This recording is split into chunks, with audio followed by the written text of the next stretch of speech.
Vous êtes-vous déjà demandé comment les riches continuaient à gagner beaucoup d'argent alors que les pauvres restaient les mêmes, voire devenaient pauvres?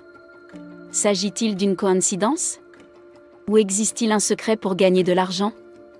Peut-être est-ce dû à la chance ou à la sérendipité. S'il est vrai que certaines personnes s'enrichissent grâce à l'héritage et à la charité, la plupart d'entre nous sommes là où nous sommes en raison de nos choix, de notre comportement et de nos habitudes. Une étude menée par l'Université Duke a révélé que les habitudes représentent environ 40% de nos comportements quotidiens. Cela signifie que votre vie actuelle est essentiellement la somme de vos habitudes.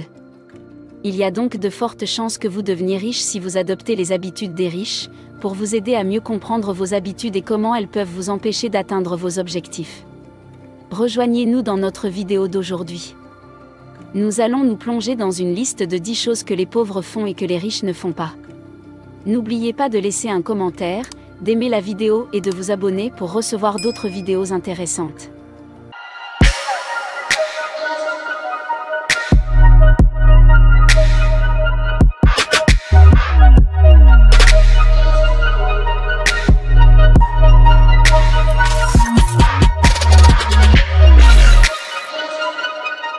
Si vous avez le temps de regarder la télé-réalité ou si vous passez un temps fou à regarder des séries télévisées, vous êtes probablement pauvre. Il est intéressant de voir combien de temps les pauvres passent à regarder des émissions sans intérêt. Regarder la télévision est hypnotique. Et une fois que vous lui accordez votre attention, elle commence à vous entraîner dans une longue course infructueuse.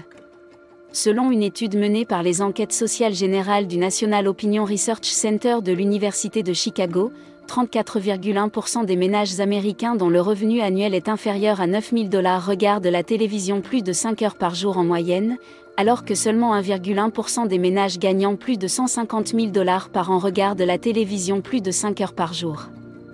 Une personne qui ne travaille pas a évidemment plus de temps pour regarder la télévision.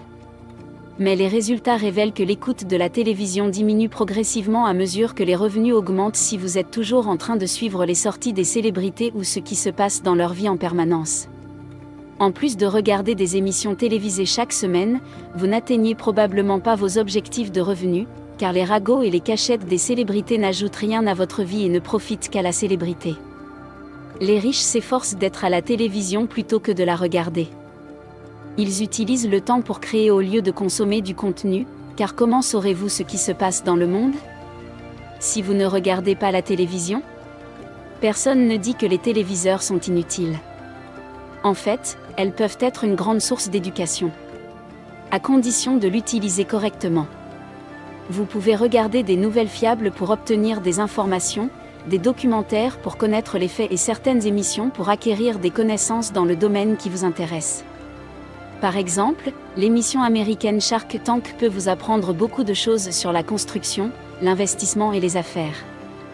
Lorsque les gens sont jeunes, ils ont beaucoup d'énergie, de temps et de force. Ils ont moins de responsabilités, comme celle de s'occuper d'un conjoint ou d'enfants, et ils sont plus souples dans leurs mouvements. Malheureusement, les jeunes ne profitent pas de ces aspects lorsqu'ils sont jeunes et passent plus de temps au lit. Les personnes pauvres consacrent du temps à des choses frivoles qui n'auront pas d'importance dans les années à venir. Après de nombreuses années, le schéma change et les pauvres commencent à se lever tôt parce qu'ils se rendent compte qu'ils ont perdu beaucoup de temps. Et ils ont tant de responsabilités à assumer. Pour être plus productif, il faut travailler davantage, surtout dans sa jeunesse. En microéconomie, il faut abandonner le bénéfice d'une activité au profit d'une autre. C'est ce que l'on appelle le coût d'opportunité, qui correspond à la valeur de ce que l'on doit abandonner pour choisir autre chose. En d'autres termes, il s'agit de la valeur du chemin non parcouru. Pour les riches, le coût d'opportunité de se lever plus tôt pour atteindre leurs objectifs n'est que du sommeil supplémentaire. Mais pour les pauvres, c'est une perte de temps. Le temps est l'une des ressources les plus précieuses dont nous disposons. Une fois perdu, il est impossible de le regagner. Nous disposons tous de 24 heures par jour. Mais se lever tôt est le secret de la productivité pour de nombreuses personnes qui réussissent, des athlètes aux médecins. Les personnes qui réussissent recommandent de se lever tôt, car cela leur permet de prendre de l'avance et de disposer de plus de temps pour accomplir leurs tâches ou leur travail. Dans le cadre d'une étude menée pendant 5 ans sur les « self-made millionnaires », l'auteur Tom Corley a constaté que près de 50% d'entre eux se réveillaient au moins 3 heures avant le début de leur journée de travail. M. John gagne environ $500 par mois et ses dépenses personnelles s'élèvent à $400. Il obtient une augmentation et gagne maintenant $700 par mois.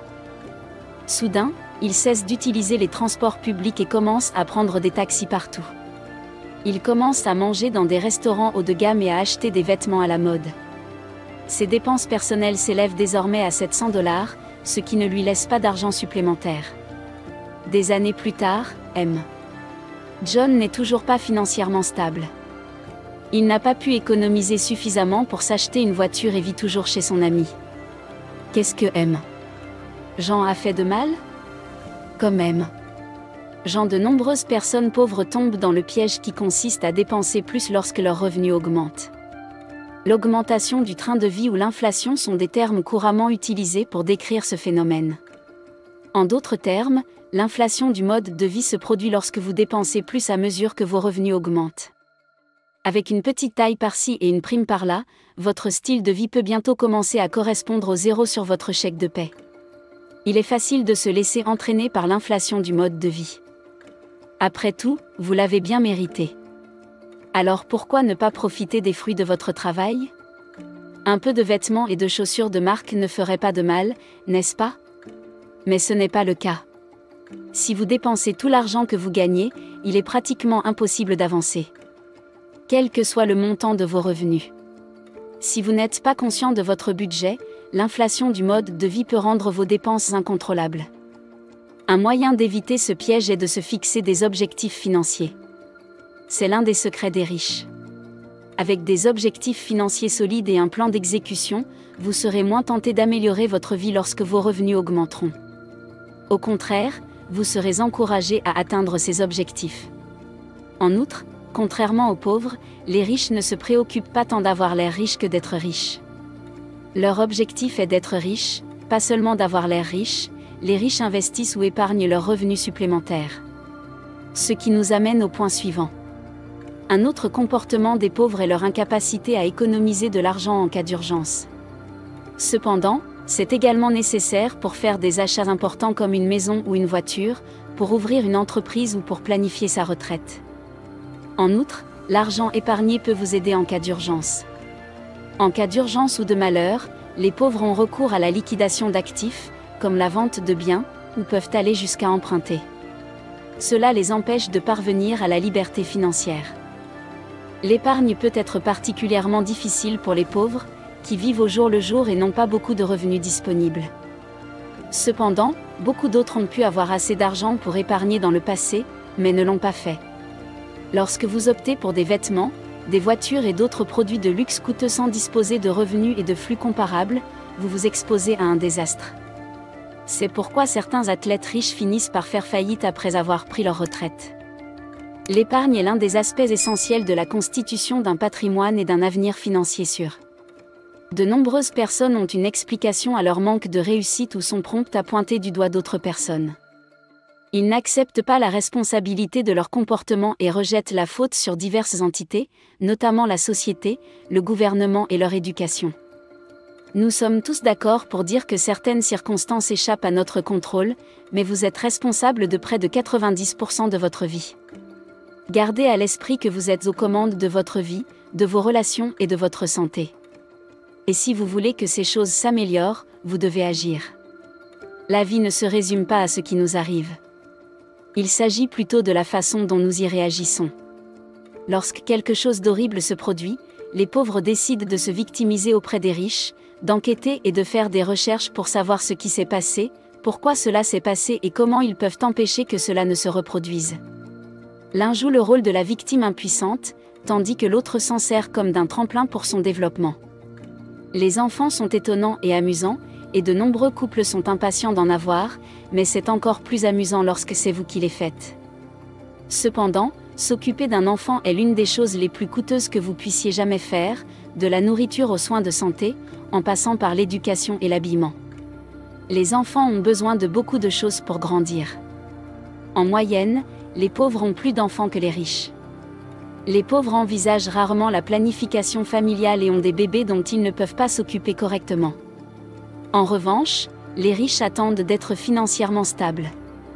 Ils reportent la naissance jusqu'à ce que leur niveau de vie se soit amélioré et qu'ils aient les moyens d'offrir à leur progéniture un bon environnement pour grandir. Une fois qu'un bébé est né, une grande partie de vos revenus est consacrée à l'achat d'une voiture. Une part considérable de vos revenus est consacrée à répondre aux besoins du petit. En l'absence d'épargne ou de liquidités importantes, les ressources des ménages pauvres sont limitées. À ce stade, il devient difficile pour les pauvres d'augmenter leurs revenus. Presque tout le monde a un ami qui a de bonnes idées, mais qui ne les met jamais en pratique. Ils expriment toujours à quel point ils veulent faire quelque chose, mais ils ne le font jamais. Ils peuvent être pleins d'inspiration sur la façon dont ils vont faire des choix judicieux qui amélioreront leur vie, comme retourner à l'école, devenir végétarien, mettre fin à une relation toxique, chercher un meilleur emploi ou commencer à épargner de l'argent. C'est un phénomène qui touche beaucoup de personnes pauvres. Les personnes riches agissent en fonction de leurs objectifs, au lieu de se contenter d'en parler.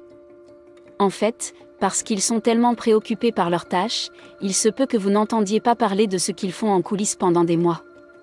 Ils apparaissent soudain et déclarent que leur projet est terminé. Ils ont décidé de ce qu'ils voulaient faire et ont élaboré une stratégie pratique pour y parvenir. De nos jours, prendre soin de soi est une tendance populaire. Les gens pensent que prendre soin de soi signifie s'offrir un massage ou des vacances spéciales. Bien que ces choses soient excellentes, elles ne font rien pour améliorer votre esprit. Si vous voulez être riche, vous devez faire beaucoup plus. Le véritable investissement personnel va au-delà du niveau superficiel, les riches vont plus loin en développant de nouvelles capacités et en élevant leurs valeurs. Êtes-vous le genre de personne indispensable à votre travail ? Ou êtes-vous simplement l'un des nombreux employés qui seront rapidement remplacés ? Vous pouvez certainement deviner à quelle catégorie appartiennent les riches et les pauvres. Commencez à investir en vous-même en consacrant du temps à la maîtrise de nouveaux talents. Assistez à des cours dans un établissement proche pour aiguiser vos talents existants ou en acquérir de nouveaux. Lisez des livres qui vous aideront à progresser. Faites bon usage d'Internet, qui est une mine de connaissances gratuites. Les pauvres ont souvent l'impression qu'on leur doit quelque chose. Ils pensent que les riches ont été favorisés par une autre personne. Ils vivent donc dans l'espoir d'obtenir leur chance. C'est pourquoi la plupart des pauvres sont victimes de systèmes pyramidaux. Ils veulent de l'argent rapide, alors ils sautent sur n'importe quelle occasion pour promettre des résultats sans effort. La vérité, c'est que les gens aident rarement ceux qui ne sont pas disposés à faire des efforts. Par exemple, lorsque vous passez un entretien d'embauche, on attend de vous que vous ayez une certaine expérience dans le poste pour lequel vous postulez. Les employeurs ont besoin de savoir que vous avez déjà travaillé dans ce domaine particulier. Ils vous confient donc le poste sur la base de vos connaissances et de votre expérience. Pas parce que vous pensez les mériter. Les riches savent que personne ne leur doit rien. S'ils veulent quelque chose, ils doivent travailler pour l'obtenir. Ils savent que pour lancer et gérer une entreprise avec succès, les seuls à pouvoir compter sur eux-mêmes ou sur les autres ne sont pas très enclins à prendre soin d'eux-mêmes. Ils mangent de la malbouffe, ne font pas d'exercice et n'ont pas de visite de routine chez le médecin. Notre santé est cruciale pour la façon dont nous profitons de la vie. À quoi sert-il d'avoir beaucoup d'argent si l'on est malade ou si l'on se rend à l'hôpital tous les 2 jours ? Les riches connaissent la valeur d'une bonne santé et prennent des mesures pour la préserver. Ils sont conscients que s'ils veulent continuer à être productifs, il est vital d'être toujours fort et en forme. Selon Thomas Corley, auteur de Rich Habit Poor Habit, les personnes fortunées sont beaucoup plus susceptibles de manger des aliments sains et de consommer peu ou pas de malbouffe. Les personnes qui réussissent font souvent de l'exercice pour maintenir un poids sain en plus de bien manger. Thomas Stanley et William Danko ont découvert que les personnes plus aisées ont la discipline nécessaire pour faire de l'exercice pendant plus de 3 heures par semaine, alors qu'ils menaient des recherches pour leur livre The Millionaire Next Door, le millionnaire d'à accent grave coté. Selon des études, seulement 23% des personnes à faible revenu font de l'exercice aérobique, alors que 76% des personnes aisées en font au moins 4 jours par semaine.